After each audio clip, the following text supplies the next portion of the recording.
bem com você? Eu espero que você esteja bem. Se caso você não está bem, eu espero que você fique melhor. Hoje eu gostaria de conversar um pouquinho com você a respeito do fruto do Espírito.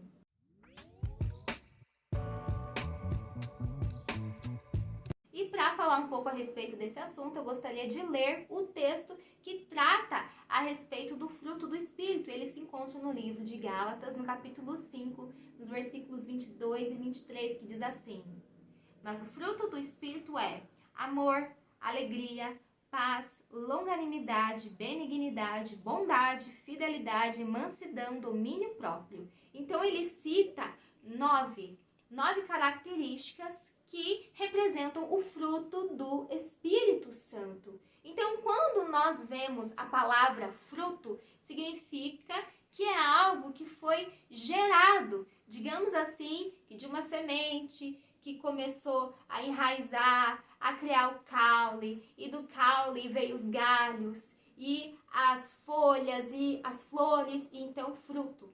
Então, nos dá a entender que é algo que não é gerado da noite para o dia, mas é algo que vai sendo gerado dentro de nós, que vai crescendo dentro de nós de acordo com a ação do Espírito Santo.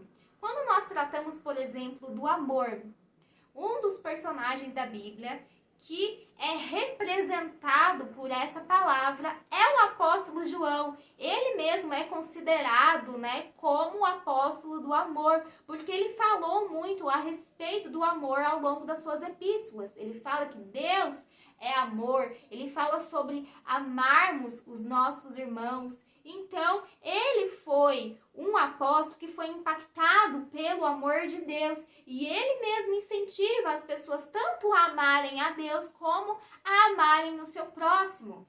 Eu acredito que João ele manifestou essa característica, o amor, porque ele fez parte dos 12 discípulos. Então, ele esteve com Jesus ao longo do ministério ativo de Jesus aqui na terra durante os 3 anos e meio de Jesus. E além disso, também João, ele presenciou a crucificação de Jesus Cristo na cruz. Foi o único dos 12 apóstolos que esteve ali nas últimas horas de Jesus Cristo. Então, ele viu Jesus ensanguentado na cruz. Ele ouviu as últimas palavras de Jesus Cristo. E acredito que isso fez com que ele tivesse tanto impacto ao ver essa imagem de Jesus na cruz. E o que ele viu em Jesus ali naquela cruz do Calvário foi o amor. E João, ele teve essa revelação do que é o amor. A palavra do Senhor fala também, e no livro de Mateus, a respeito dessa questão do amor. Jesus fala que nós não devemos odiar os nossos inimigos, mas nós devemos amar os nossos inimigos. E muito além disso, que nós não devemos amar somente aqueles que nos amam, mas nós devemos amar as pessoas. Jesus fala que até mesmo os publicanos amam aqueles que tratam eles bem. Então nós vemos que ali esses publicanos, eles tinham um amor, mas era um amor limitado, exclusivamente para aqueles que gostavam deles. Publicanos eram aquelas pessoas que na época de Jesus cobravam impostos e eles não eram bem vistos pelos judeus, porque eles eram contratados pelos romanos para fazer esse serviço. Então, quando um judeu via, por exemplo, um outro judeu ali cobrando impostos, eles o consideravam como um inimigo da nação, como um inimigo do povo de Deus, como um inimigo de Israel.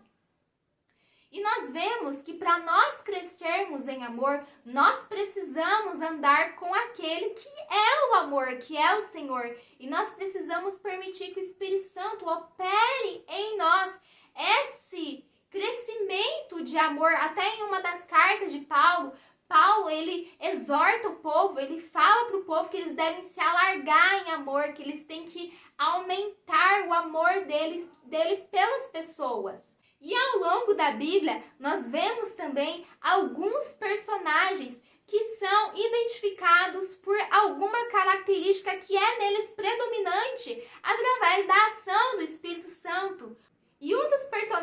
Bíblia que eu posso citar para você é Abraão. Abraão, ao longo da Bíblia, ele é conhecido como o pai da fé. E esse título ele é dado para ele de uma maneira muito certeira, porque na época que Abraão nasceu, ele não conhecia muito a respeito de Deus. Ele tinha uma ideia muito limitada e pequena, comparada com aquela que nós temos hoje. Porque hoje nós temos a Bíblia completa. Nós conhecemos os povos antigos. Nós conhecemos a história da humanidade através da Bíblia. Então, nós temos a história desde o começo e também o encerramento da Bíblia, né? O final dos tempos. Mas Abraão, ele só tinha a história de Adão e Eva e Noé. E mesmo assim, apesar de tanta idolatria que havia na época dele, a adoração de ídolos, o paganismo, Abraão, ele confiou no Senhor, porque o Senhor o havia chamado para que ele viesse sair da terra dele, da parentela dele e ir para o lugar que o Senhor iria mostrar para ele. E ele teve fé em Deus, de que o Senhor cumpriria totalmente aquilo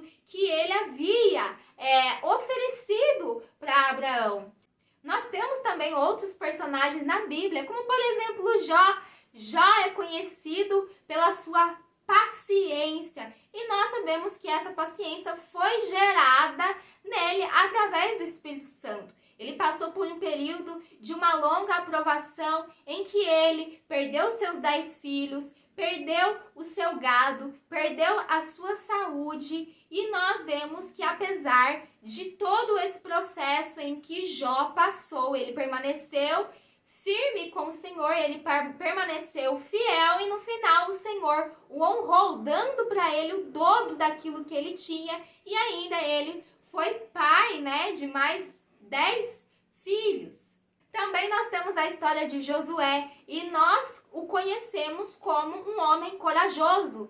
O Senhor havia falado para Josué mais de uma vez para ele ser forte e corajoso e nós sabemos que Josué ele sim se torna esse homem que o Senhor queria que ele fosse. E nós sabemos que com certeza essa coragem não veio dele, mas o Senhor o fez corajoso. E o fez tão corajoso que ele começou a incentivar o povo que com ele estava a ser corajoso também.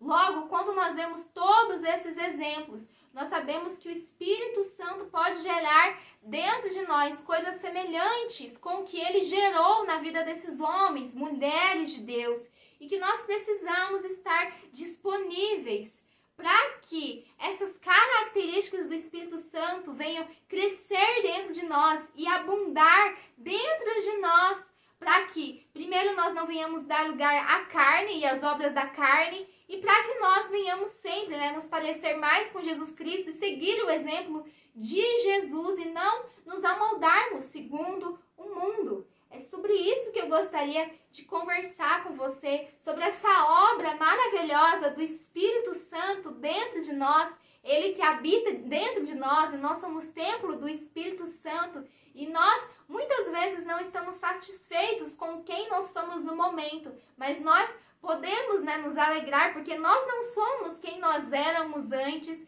mas nós ainda temos um longo caminho para trilhar, porque Deus ainda tem muito para fazer dentro de nós. Nós sempre podemos crescer em amor, em alegria, em paz, em longanimidade, em mansidão. O Senhor, ele já está pronto, ele já é 100% todas essas coisas, mas nós podemos aprender muito com ele. Que as bênçãos do Senhor estejam sobre a sua vida, que as bênçãos do Senhor estejam sobre a sua família. No nome do Senhor Jesus Cristo. Amém. Tchau, tchau.